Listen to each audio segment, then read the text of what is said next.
XENNS is pretty much a textbook case of big overseas, low-key at home. In China it barely gets mentioned, but internationally it's blown out in a huge way. Originally this video was just going to be a standalone review of the Tea Pro, but then I thought, why not make it a bit more interesting? So I'm doing a side-by-side comparison with the YO Nitrate, Volume S and the Rockies, since these sets always get grouped together in discussion anyway. Opening the box, the first thing that hits me is the color impact. Really vibrant. It has this modern painting kind of vibe to it. The carrying case looks great too. Honestly, aside from the EPZK Nice case, this one is probably my favorite one so far. It's a bit of shame that the modern oil painting is only on the top. The bottom is plain color. As for accessories, you get the manual, IEM, the carrying case.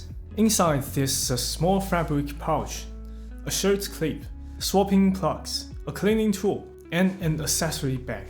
Inside that bag you'll find 3 pairs of silicone tips that most audiophiles would just probably toss away immediately, 2 pairs of memory foam tip, and 3 pairs of AET style tips. Looking at the graph, this is honestly one of the most fun curves I've seen recently, because it almost perfectly fits preference bounds. Every time it looks like it's about to go out of the bounds, it just snaps right back into the place. Take the 400Hz to 2000Hz region for example. On most IEMs, this area would normally keep rising towards that classic 3000Hz peak, but here, nope. They just flatten it out and go straight through. It really makes me wonder if they're literally tuning against the preference bounds the whole time. Speaking of which, there's a funny story about the 528 actually. When I measure IEM, I often see a dip around 100 to 200Hz on 528, but if I measure the same set on the other coupler, say 711, that area is usually flat. Funny enough, the more expensive 528 is the one that shows this quirk, and it only happens when measuring IEMs, not headphones. To be honest, this thing confused me for a long time. But since there wasn't any official explanation, I just treated it as part of the curve and moved on. A few weeks ago, there was an international electroacoustic reference, and I didn't go there. But a friend of mine who is actually majoring acoustic did attend. He asked Lars, the products and marketing manager at BK, about this exact issue. And here's the official answer from the BK. This dip is essentially caused by resonance of the IEM. The 5128 uses a long ear canal structure to more accurately simulate real ear impedance and geometry. From the visible outer ear all the way to the measurement mic, there's a very long ear canal tube inside. That long canal causes the sound to bounce around internally, creating resonances, and some of that resonance energy travels back to the IEM itself, causing the IEM to resonate as well, which is why you see the dip around 100 to 200Hz. The fix is quite simple. Stabilize the IEM during the measurement. For example, you can use a pair of tight headband headphones to press the IEM firmly in place when doing the measurement. Back to the Tea Pro. From 20 to 40Hz, the response sits above the preference bound. This is the sub-bass region, giving kick drums deeper rumble and a stronger sense of sub-bass resonance. Around 400 to 650Hz, the curve hugs the lower boundary. This area affects chest resonance in vocals and the body of instrument. Such decline will make it sound cleaner and has a darker background with less bloom. Then from 1000 to 2000Hz, it does the opposite. It hugs the upper boundary. And if you look at the raw curve but not the preference bounds, you'll notice something interesting. Instead of following the typical rise toward the 3000Hz peak, 2000 is already the top, and it starts rolling off right after.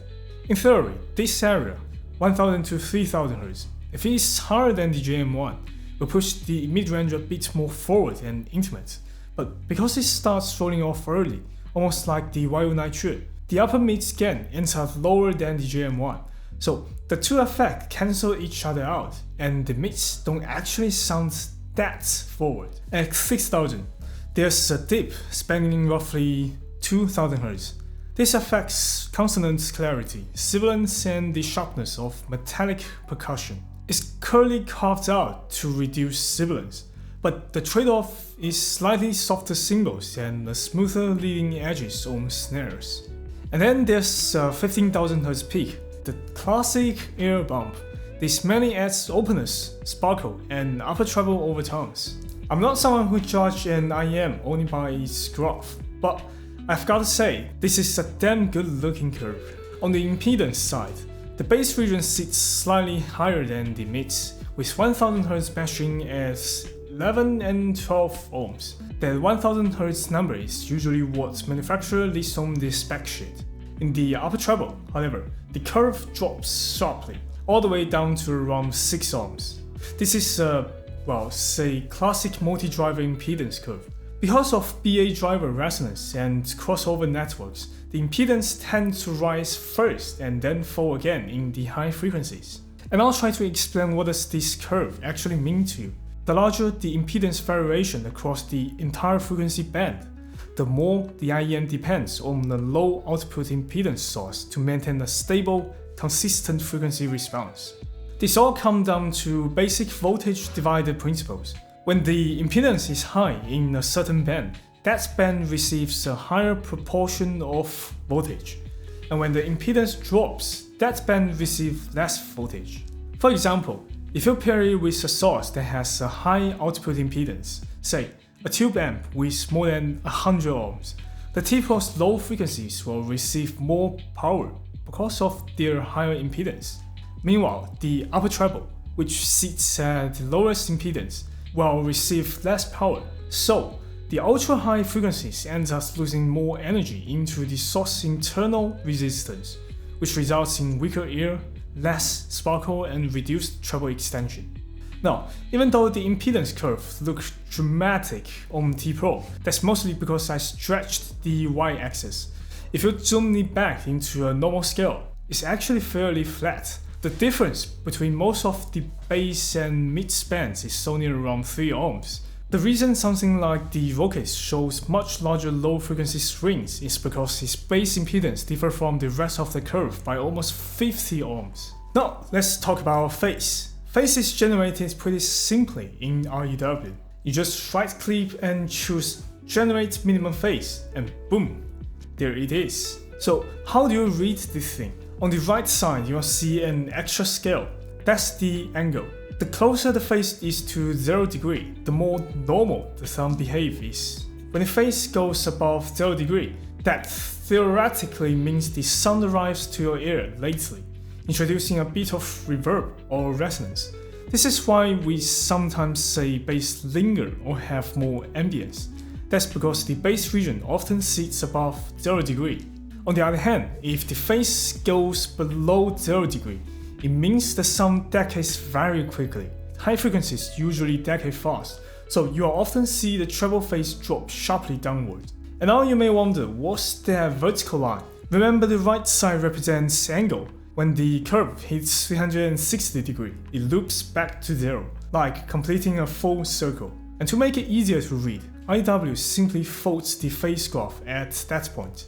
Based on the graph, the entire mid-range of the T Pro stays very close to 0 degree, which means its behavior through the mids is clean and stable.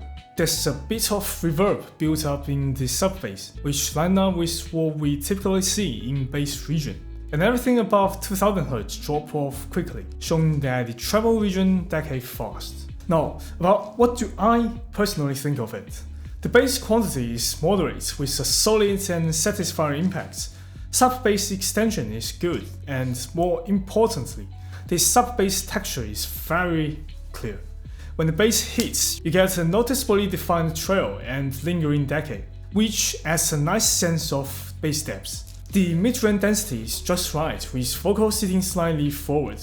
Upper mids transition smoothly, so there's no sense of harsh crossover. As for sibilance, despite that dip around 3000 Hz on the graph, it's still fairly noticeable in practice. For example, when listening to Noel Gallagher's The Dying of the Light, the sound it makes and streets comes off quite clearly. But honestly, the mids feel a bit strange to me at times. Vocals occasionally have this very subtle kind of distortion, almost like the timbre is just slightly off. It's like a faint tonal mismatch. It's like the mid here is on the drier side, and that oddness reminds me of an apple that has been left out too long and start to dehydrate. It still looks like an apple, but it doesn't quite feel like original anymore. Anyway, let's move on to the treble. Much like the mid, it's slightly on the brighter side. It sounds bright but smooth with a bit of the airy shimmer on top. There isn't a lot of lingering overtones and the upper treble extension feels natural, though it decays pretty quickly as the phase graph shows. And the soundstage is actually the most interesting part of this IEM. It's not good actually. Horizontally, the stage is quite small, basically from left ear to right ear, nothing more. But there's a strong sense of envelopment. It's like the instruments are warping around you, playing around you, and doing it at a very close distance. The note, or to say the imaging size, is big. So even though the soundstage itself is small, the presentation feels very engaging, very big. And combining a small stage but large upfront image, it makes me feel like I'm sitting right in the middle of a small chamber ensemble, listening to them perform all around me. Compared to other IEMs, let's start with the Volume S. Volume S basically sounds like two complete different IEM depending on which impedance mode you are using. I personally prefer the low impedance mode because it has a much fuller bass performance, and there's a slight sense of warmth leaking into the mids brought by their full-bodied bass. When the bass hits, it kind of blooms outward and slowly diffuses, warping around the entire mix image. The Tea Pro, on the other hand, is the opposite. Its bass is more tight and concentrated. In the mids, Volume S has a problem. The vocals are too dry. To be honest, neither the Volume S nor the Tea Pro has great vocals. Volume S is dry. The Tea Pro is like I said, a bit weird. In high impedance mode, Volume S pushes the treble even harder. It gets bright with more energy, and naturally the sibilant details get boosted too. So to the point where it becomes really sharp. For sibilants like tss, the sibilant gets noticeably heavier. And compared to that high impedance mode on Volume S, I actually prefer the Tea Pro. In terms of technical performance, the Tea Pro is definitely ahead of Volume S. Next, compared to Chue. There's actually a funny part here. A lot of things I just said about the Tea Pro can also describe the Chue almost word by word. But of course, they still sound very different in practice. The Chue has a much more V-shaped tuning. Its bass hits harder and the treble is noticeably brighter. In terms of overall presentation, the Chue is more direct. Not that the Tea Pro is particularly emotional or colored, it's also pretty straightforward, but comparatively, the Chue is even more upfront and blunt in the way it delivers information. For soundstage, the Chue has a wider horizontal spread. It sounds like a normal IEM in that regard, unlike the Tea Pro, which has that small but engaging feels. And then there's the comparison with the Rockies. First of all, in terms of detail retrieval and instrument separation, the Rockies are clearly ahead of the Tea Pro. The Rockies' horizontal width isn't huge either, but its vertical depth is excellent. Instruments are arranged with very orderly, very deep layering, and you can feel the spacing between each instrument. In terms of tuning, the Rockies are completely different from everything else here. It's very JM1, very neutral, this instrument sounds exactly like this instrument kind of tuning. For bass impact, the Tea Pro definitely hits harder, more slam, more punch and more concentration. For treble, the Rockies has a touch of ear with certain high frequency instruments, and in that regard, I actually prefer the Rockies treble. The Rockies' biggest problem in mid-range is that it can sound thin, but aside from that, the timbre is much more natural than the Tea Pro. And that's basically the gist of it. Up next is the cloud listening section. You can also compare them yourself directly through the recording.